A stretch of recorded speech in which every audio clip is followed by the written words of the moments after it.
12 News at 10 starts now. And we begin tonight with a busy night for Monsoon 2025. I think we're all just saying, finally, right? Yes. Finally. We are tracking storms moving their way through the valley right now. All right, let's give you a look at this video from an ADOT camera. This was at I-17 and Pinnacle Peak Road about 8 o'clock tonight. You can see some heavy downpours creating tough driving conditions out there. We're also getting reports of some power outages in the West Valley. SRP tells us more than 1,800 customers are without power right now. Well, it's so active out there that we sent our weather tracker out there to check on conditions. Right now, we are in the West Valley here. You can see lots of lightning there. I think thunder has been a main theme tonight. A lot of people just hearing that roaring thunder, and of course, that comes with lightning.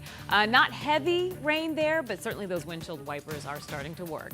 Good evening, everyone, and thanks so much for joining us for 12 News at 10. I'm Kariba Devine. I'm Mark Curtis. Let's get right to our weather impact forecast as we track where the storms are right now.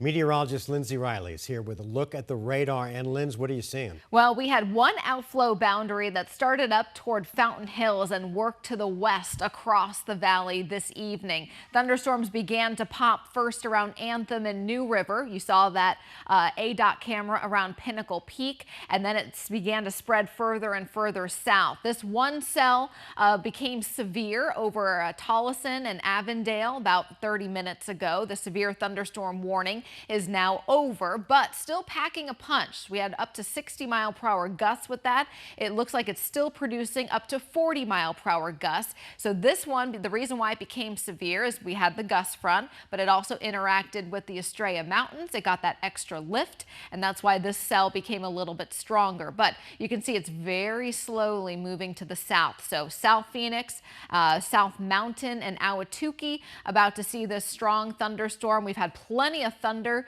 in downtown Phoenix. You can still see our lightning detection turned on. Plenty of cloud to ground strikes right in the vicinity of the Estrellas right now. Again, this cell sinking to the south, moving toward Ahwatukee. Some light rain around Scottsdale, even Fountain Hills, no severe weather. Things are actually going to begin to wind down now. Out toward Wickenburg, you see one cell, but it's also kind of washing out, not as strong as it was about 20 minutes ago. Pretty active radar down near Tucson, but things are going to start to improve. Big picture, the high country now in the clear for the rest of the night. We still have the blowing dust advisory for parts of Pinal County and Pima County until 11, but honestly, these chances starting to go down. So things are going to start to improve between now and midnight, and then after midnight, a dry radar. And tomorrow, we will have more monsoon moisture across the state. I'll have more on that in just a few minutes. Mark? All right, Linz, thanks. Well, we continue to follow developing news out of Pinal County, where a school bus was involved in a serious crash. This was sort of towards the end of the rush hour.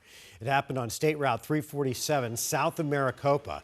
The bus belongs to the Stanfield Elementary School District. DPS says there were some minor injuries to some of the students on board. There was also heavy damage to the other cars that were involved. However, officials so far aren't releasing much information about potential injuries. Right now, we are tracking two new wildfires burning close to communities in northern Arizona. First, to the Woods Fire. That one is burning southeast of Sedona, and some residents in the village of Oak Creek east of State Route 179 have been placed on set status, so they should be ready to go at any time now. Now, right now, the fire has burned about 50 acres, and crews are not reporting any containment. Now to Gila County, where the Washington fire has burned about 15 acres just east of Strawberry. Multiple small communities in the area have been placed on set status and should also be ready to evacuate. So that includes Bray Creek Ranch, Shadow Rim Ranch, Verde Glen, Washington Park, and the Rim Trail Estates. You can find updates on both of these fires by heading over to 12news.com. Tonight, some new crime stats released by the FBI show that violent crime and property crime are down across the country. But is that also the case for those of us who live here? 12 News journalist Chase Golightly is here with us. And Chase, I know you've been going through some of the numbers tonight for Arizona. How are we looking? Well, Mark, I'll tell you, the FBI tracks these numbers every year, looking into homicides and aggravated assaults, but they also track burglaries, like what people living in an Ahwatukee neighborhood have been experiencing for the past couple of weeks. It's disappointing, you know, that they've gotten away with it as long as they have. A string of car burglaries caught on camera, happening to multiple homeowners in Ahwatukee. The suspects checking cars left unlocked and stealing whatever they can find inside, including this car belonging to Dave Peterson. That is disturbing. I'm not cool with somebody hanging out in my yard, messing with my stuff in the middle of the night. Other neighbors reported packages being stolen from their front yard. It's crimes like this that are tracked every year across the country by the FBI, looking into larceny, car thefts, and burglaries. That data is given to them by thousands of police and sheriff's departments nationwide. It found for the U.S. and Arizona, these types of crimes are on the decline. So we decided to look at cities in the valley, including Phoenix, Mesa, Glendale, and Goodyear. They also show property crime is going down. However, when it comes to crimes like murder, rape, and aggravated assaults for those cities, it shows violent crime is on the rise, except for Glendale. For Phoenix, its crime rose when it came to aggravated assaults and robberies. We asked new Phoenix Police Chief Matthew Giordano about these findings during his first press conference. Giordano says he hasn't seen the latest FBI numbers for 2024, but for this year, he says there's a decline in crime. We were down just about every area.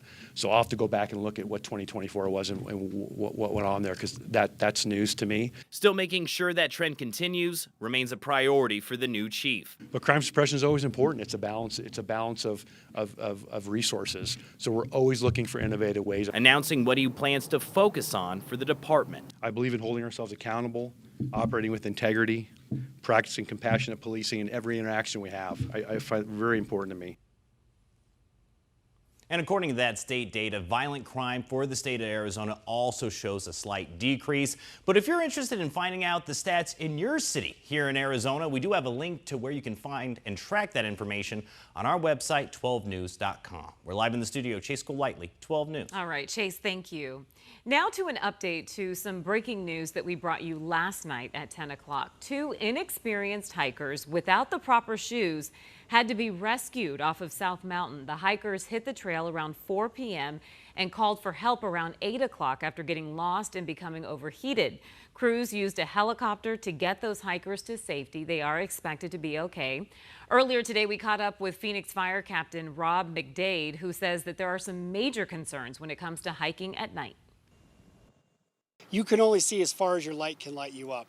We understand on full moon nights there's a little bit extra light, but you no longer have depth perception.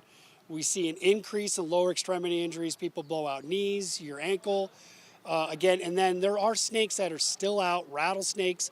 It's unpredictable. You can only see 6 feet in front of you with your light instead of seeing, 500 yards in front of you in the daytime.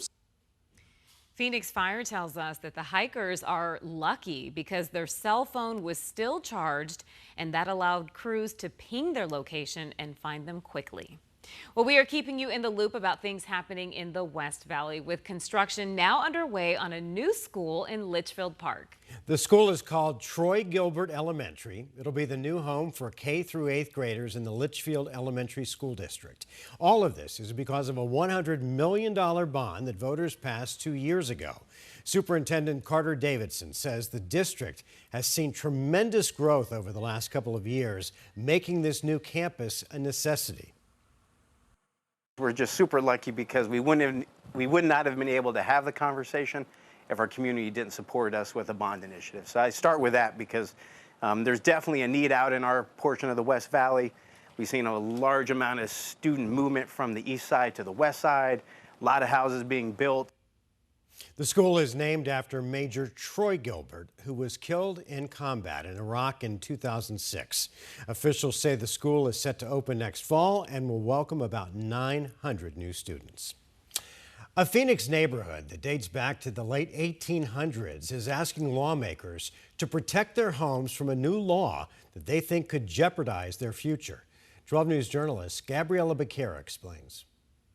A walk through Phoenix's historic Willow neighborhood. Once they're gone, there's no way to rebuild them or replace them. Is like taking a walk down memory lane. We have the most beautiful preserved examples of architecture going all the way from the early 1900s to the 1950s. That's our period of significance. Sitting in the heart of Phoenix, stretching from McDowell to Thomas Road and between Central and 7th Avenue, Willow is home to nearly 1,000 historic homes dating back to 1878. It was a time when people built individually, hired individual architects, and really had made their own little house on their own lot. Right now, the city has protections to preserve these homes, but a new law that takes effect next year threatens their existence. HB 2721, or the Middle Housing Bill, requires cities and towns with at least 75,000 people to allow development of homes with up to 5 units on lots originally zoned for single families. We're concerned that it would incentivize